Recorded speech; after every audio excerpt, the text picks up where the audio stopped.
comrade of yours had been tortured and came to give evidence, and he gave evidence only against Motsoaledi and not you. And you came to me and you said, George, there's a conspiracy here. Why doesn't he identify me? And I reassured you that not to worry about it. But what I want to ask you is, were you upset that you were not pointed out as one of the people that really had fought in the struggle? Why were you upset that the state witness who had been tortured identified Motsoaledi and not you? By the way, there was a lot of evidence that you and Motsoaledi transferred people to Botswana one after the other to join MK. The question, were you upset that he did not point you out?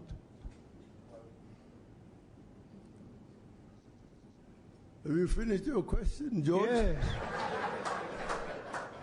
Yeah. This man who's speaking now was one of my lawyers. And it's true that he sent me to prison, but he saved us from hanging. That is one good thing that George Bizos did.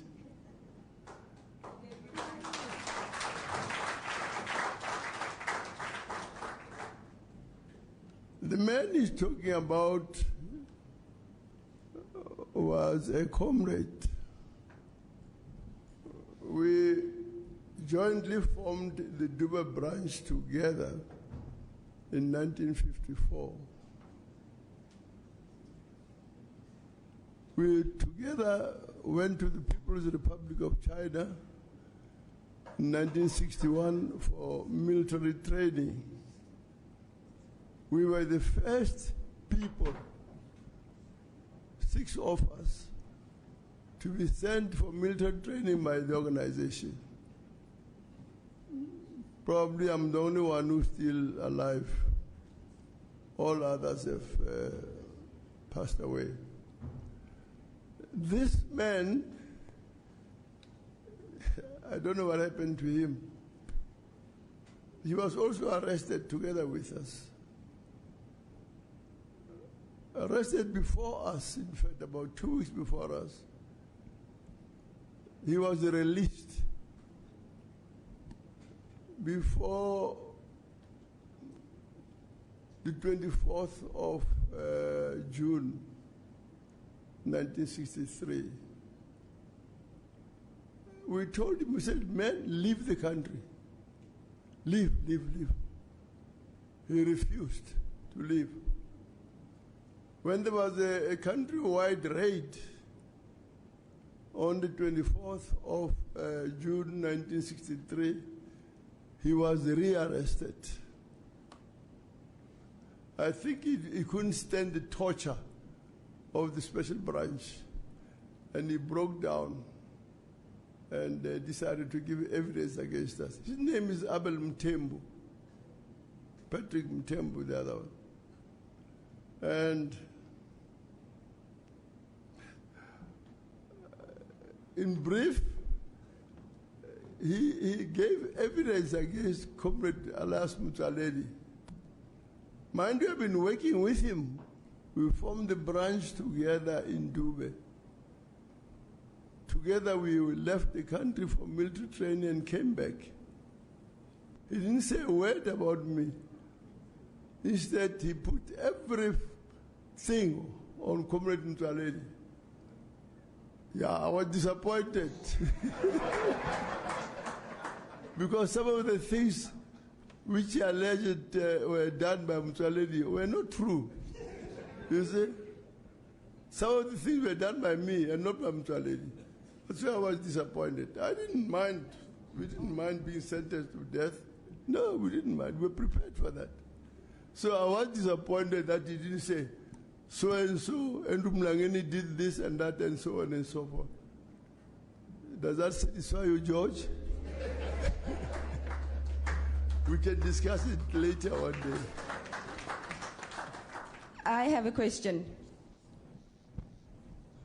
My name is Mlangeni. Papa, I'm here. Where are you? Up here. Where? Here. Oh, you're my granddaughter. I don't want any question from you. I have one. Yeah, what is it? When you were sent to China for military training, you came back.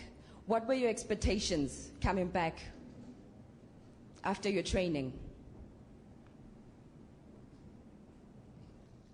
It's a very wide question. You got arrested? What were my expectations? Yes.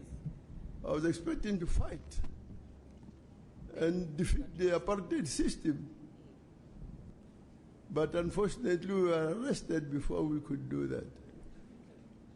That is what we expected. I expected I would be doing, among other things, also to train you people to follow us, follow the organization, and take up arms against the government. But you are still a little thing. You're not ready for it. Yeah. Good evening. I'm Liesel from NN7. Mr. Mlangeni, I just wanted to know, throughout all your trials and tribulations, perhaps what was the lesson that took you the longest to learn? And if so, and with that said, how did you overcome yourself, that lesson, and grow in yourself? Thank you. You know, as you grow older, you become hard at hearing. You become hard at hearing. I'm now 90 years and 8 months old. So I didn't get a word. Okay, is it better? Okay. Yes, my dear. Okay, I just wanted to know from you, throughout all the trials and tribulations, what was the lesson that took you the longest to learn? Louder. What was the lesson that took you the longest to learn? And with that said, what was it, and how did you overcome yourself? Can somebody help me? She's saying, what was the lesson that took you longest to learn? Yeah. And how did you overcome it? The lesson that took you longest to learn. And To how learn you what? To overcame learn it. what? A lesson that you learned that took you longest to learn.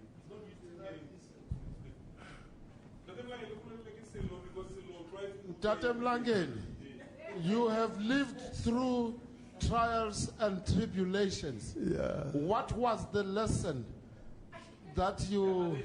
It took me, Yeah, me what long was to the learn. lesson that took the longest to learn? That's how you must talk, loud, then he can hear you. Thanks.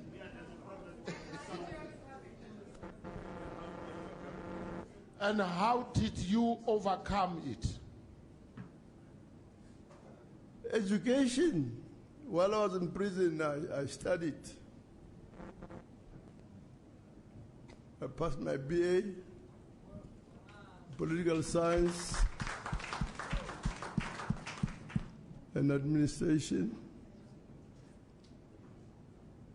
I went on to study, to do an honors degree in political science.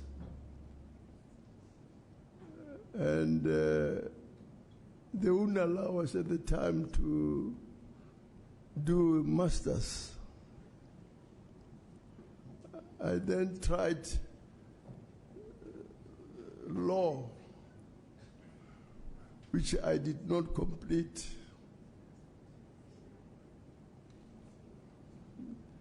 Now, it took me long to learn that lesson, that education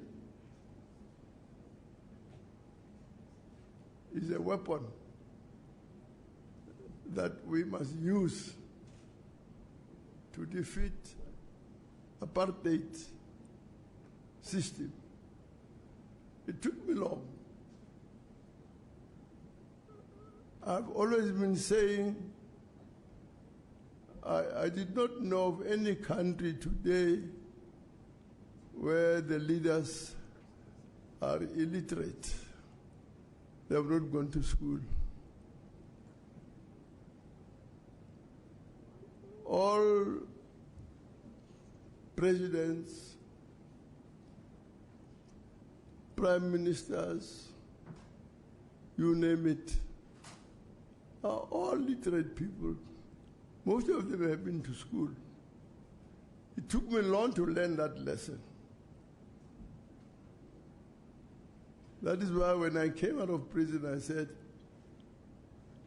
I was one of those people who said, not education first before liberation. And that is what we were trying to preach to the youth of South Africa when we came out of prison. Go back to school. Go and learn. Go and study. You will come and join the struggle after that. Some people will be continuing with the struggle while you are learning. It took me long to learn that lesson, that education is essential, is very important. Thank you.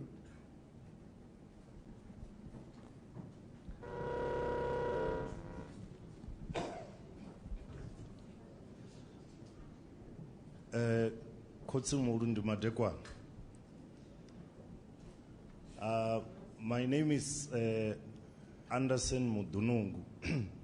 Anderson who? Mudunungu. Hunong. Yeah. All right.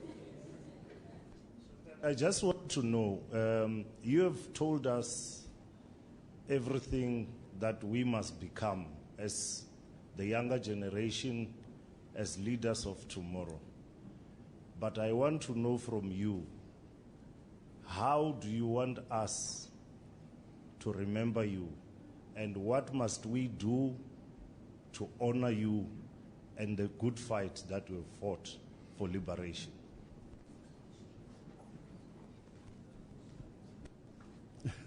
If you want to remember me, when I'm no longer here, just remember that, Andrew Mlangeni was the one in the struggle. He was one of those people who participated in the struggle for freedom. And we are probably where we are today because of their contribution. That's all. That is if you want to remember me.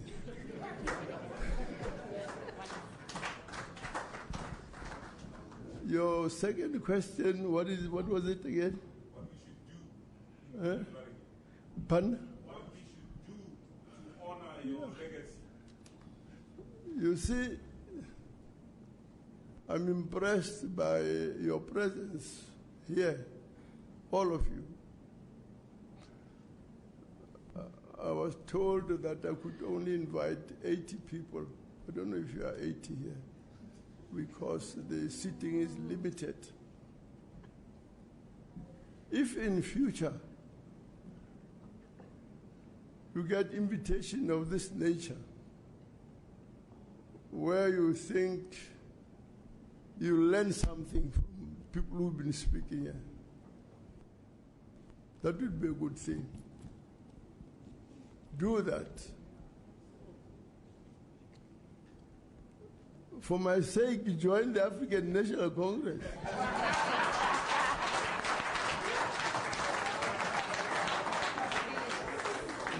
Very soon we are going to have the municipal election, local elections. Vote for the ANC. Thank you. Thank you. Any more questions?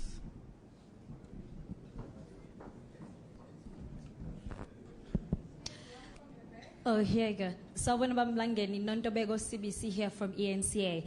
I would like to know from you, is that I've seen this beautiful piece of work and obviously tried to almost relive through your eyes all that's going on there.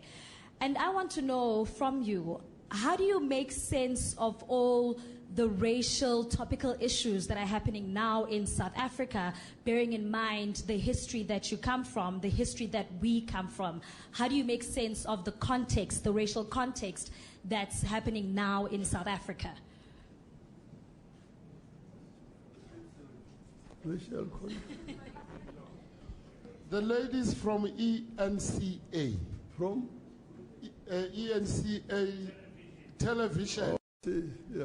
She would like to know, with what is happening now with the racial overtones, the debate about racism in South Africa.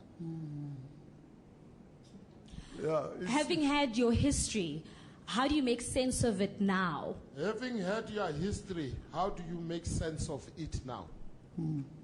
I know you are not on Twitter, so...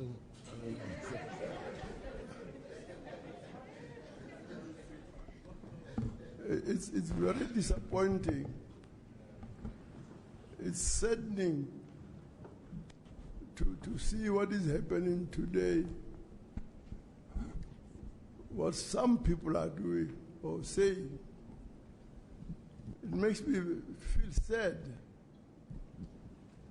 It's saddening. I feel like crying. You know, our comrades have sacrificed with their own lives for us to be enjoying the freedom that we are enjoying today. Some of us are lucky are enjoying it, but there are those who sacrifice, supreme sacrifice. They made their supreme sacrifice by laying down their lives for us.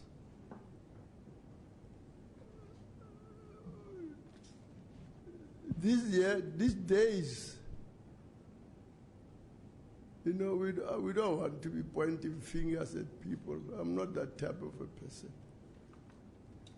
But to read and see what other people are saying about other racial groups is terrible. It's disappointing, to say the least.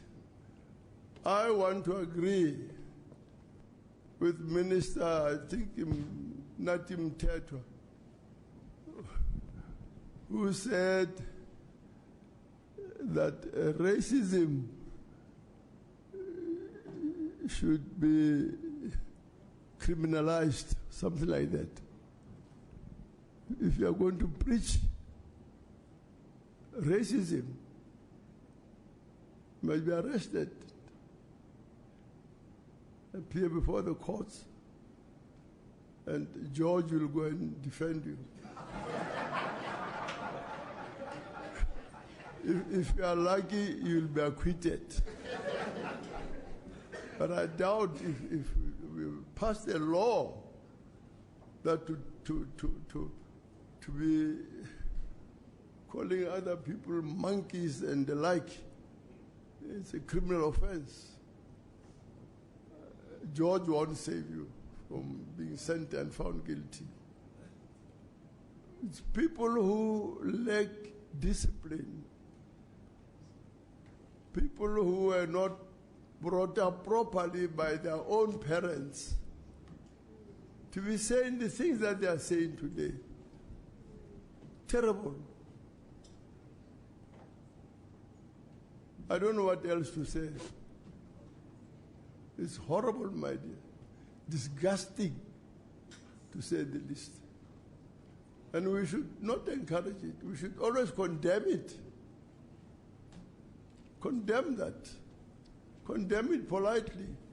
Don't use the words that they've used against you to say, I don't agree with it. Use modern, good words to condemn what other people are saying about ourselves. I don't want to take it further than that. Yes. Good one, it could be but I want to thank you all of you, for making this event possible. If you're coming, this would not have been possible. Thank you very much.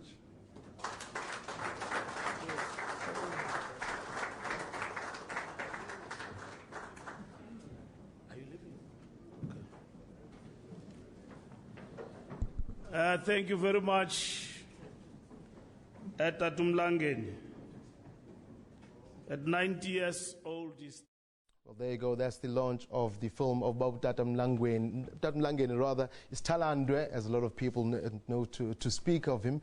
I know it's in particular Sports Minister Fikile Mbalula. That's what he likes to call him. The film launch of the man, and that's where we end our sports, or in fact, News on Prime. Sports on Prime coming up immediately after this. Do stay tuned. Quick sting, then we come back. We give you every single thing you need to know as far as sports concerned. Our guest is standing by on my left-hand side. You're watching SABC News, Channel 404. This is Sports on Prime.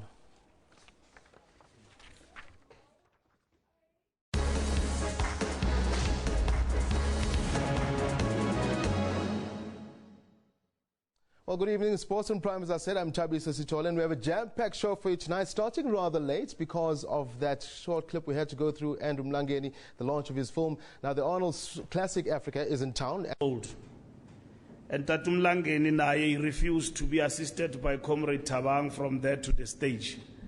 I wonder Comrade Tabang will reach 90 years. But ladies and gentlemen, really, what I'm trying to say, this is a special generation. Long live Andrew Mlangeni, long live. Long live Ahmed Kathrada, long live. Long live George Bizos, long live. Long live Dennis Goldberg, long live. Long live Nelson Mandela, long live. Long live Elias Mutwaledi, long live. Long live Walter Sisulu, long live. Long live Comrade Mbeki, long live. Amandla. Thank you very much. Tatu Mlangeni, we received a short message here from your comrade, Comrade Dennis Goldberg, who could not make it here today. He said that I did explain to a lady from your office that I've just returned from a strenuous visit to London and need to rest. And then he asked that we pass this on and read. Dear Comrade Andrew, I'm sorry that I missed you in London, and I hope your health has improved. I'm sorry to miss the screening, but even though I'm younger than you, I do need to conserve some energy. I hope to be able to see your video biography later on. Be well, comrade, and congratulations on becoming a movie star.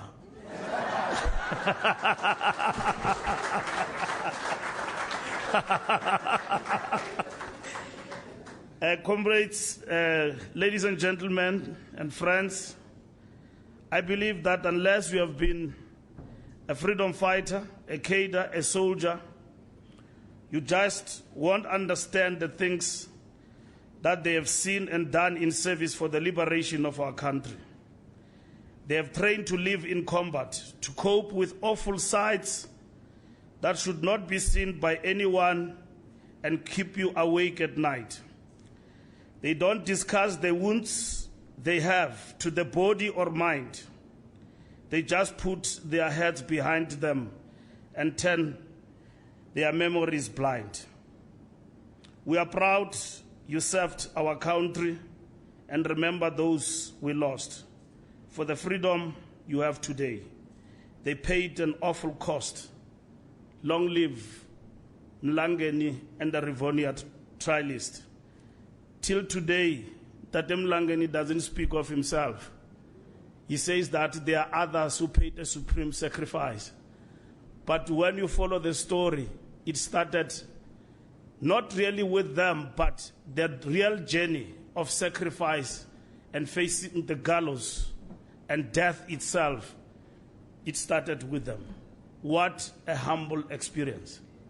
Like all of us, we should really draw, experience and humbleness from this great generation.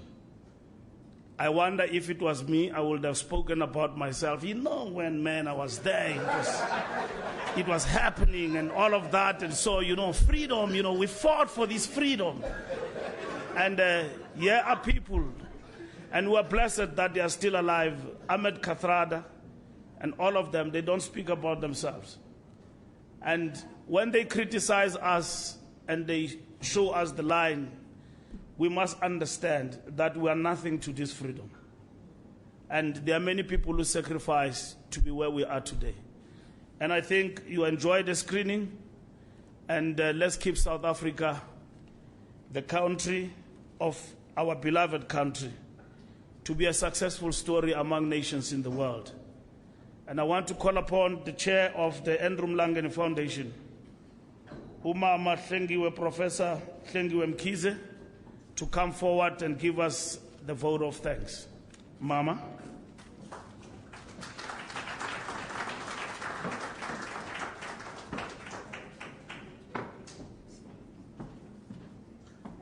Thank you very much, Program Director. I would just like to also add a word of welcome to Tata. This has been a very, very difficult evening, I must say. We've come a long way in trying to have discussions, Nobabu Mlangeni, about having him at the center of the history of the struggle of this country. I'm sure I'll be talking on behalf of all the trustees to say the most difficult thing for Babu Mlangeni was to have a book and a film about him as Babu Mlangeni. I fully agree with the program director that he tends to refer to we. At one time we're in Cape Town, we went to our patron's house while he was a deputy president of the country. I'm sure he has forgotten Utatu Khalima sitting there, no Madam Ukuku. After that, we went for dinner, and we had a lengthy discussion about the film and the book and the history of the struggles that Babu Mlangeni was at the center of. And at that time, it was clearly a no-no. And we stayed till very late. I think it was up to 2 a.m. in the morning. Of course, guys were, I won't tell them what was happening, but we're having a good time. And I think after that, he gradually began to see a need. So my really function is to thank each and every person, but in the interest of saving time, I think a lot has been said. I just want to bring things closer to Babu Mlangeni himself. And I'm sure other veterans in our midst will understand. Babu Mlangeni and the family, thank you very much for opening up your hearts and your mind and your soul to us all. The most difficult thing for any person is to talk about the pain that they've went through. And I'm sure you all observed each time we came to a scene where you could see it was very difficult, either for him or for the family, Babu Mlangeni will bring a smile. So we thank you for that, because you are keeping us warm about our past.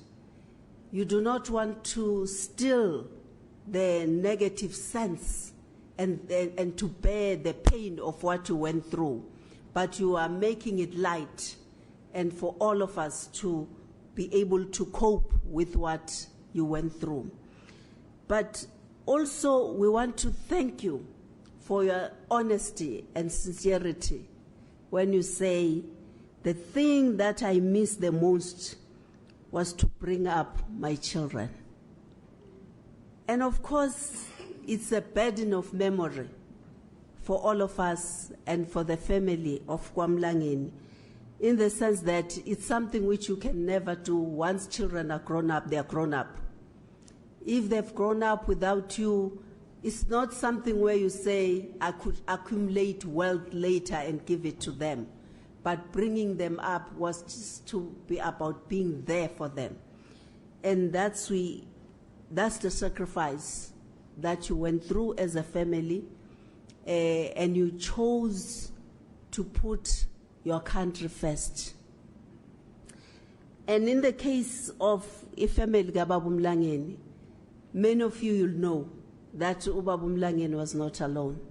Umama Mlangeni went through the same thing, to sacrifice everything and commit to supporting uTata Mlangeni, and stood up in her own right as well. Hence, the foundation refers to June and Andrew Mlangeni Foundation.